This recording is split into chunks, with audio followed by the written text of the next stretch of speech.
news. Hey guys, good morning sa ating lahat, sa ating mga APS aspirants So last din ng training ngayon guys. Hindi kahapon, last din ng training naman kahapon. So ayun. Ngayong araw na ito ay kukunin kami sa aming mga sa Jiangnin. So nandito kami sa labas ng guys, training center at sinusulit yung last day ng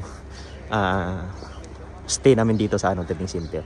So grabe ang lamig dito guys. So so umusok yung mga namin.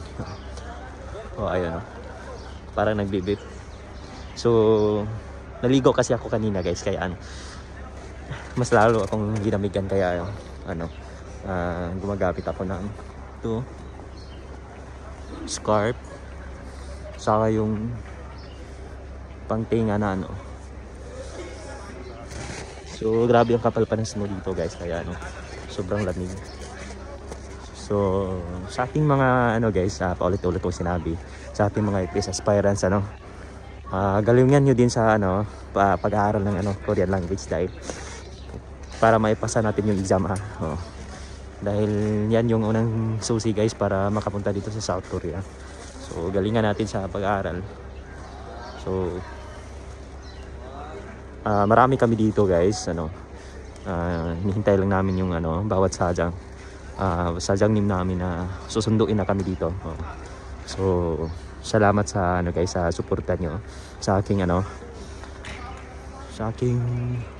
25,000 followers sa Facebook. Maraming salamat po sa suporta nyo simula umpisa nung nag-aaral pa lang ako ng Korean language, at saka ngayon nandito na ako guys. So maraming salamat po sa mga naniniwala at hindi naniniwala. Maraming salamat po sa mga naniniwala at sa mga So guys, talagang kapag nagsisikap ka, kapag naniniwala ka at isinama mo yung Panginoon sa pagsisikap mo, talagang mayroon kang mararating, kumbaga yung maaani sa huli guys. So sa mga nahihirapan dyan, wag kayong susuko guys. So dahil dati nahirapan din ako, nag-aaral ako ng Korean language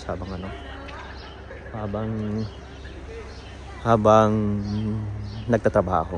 So una parang mahirap siya guys. So parang hindi tayo maniniwala na magkatotoo ba ito. So ayun, nakatotoo naman guys.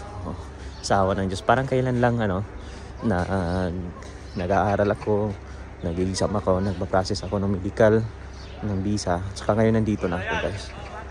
So bawal din dito. sorry kala ko doon. Bawal pala doon.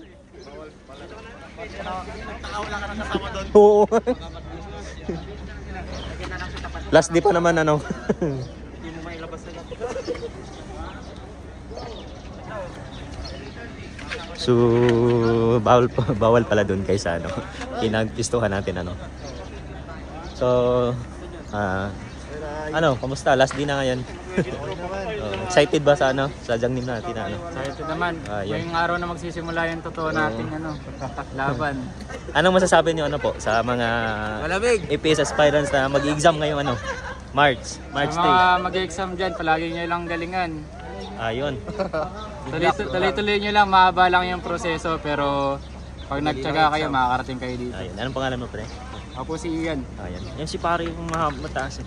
Pare pala, Jeff. Mag-hi ka sa vlog ko. Paring Jeff Puno. Anong masasabi mo, pre, sa mga APS aspirants Sa sipag lang. sa pag-aaral Sipag lang sa pag-aaral. Kaya niya. Yan talaga. Good luck po. So guys, galingan niyo sa pag-aaral ng Korean language para kayo na naman yung nandito guys. So ayun, kapag susuko kayo guys, talagang wala kayong mararating So yung hirap nandyan talaga yan. So good luck sa ating lahat guys, sa ating mga APS aspirants. So ayun lang, yun yung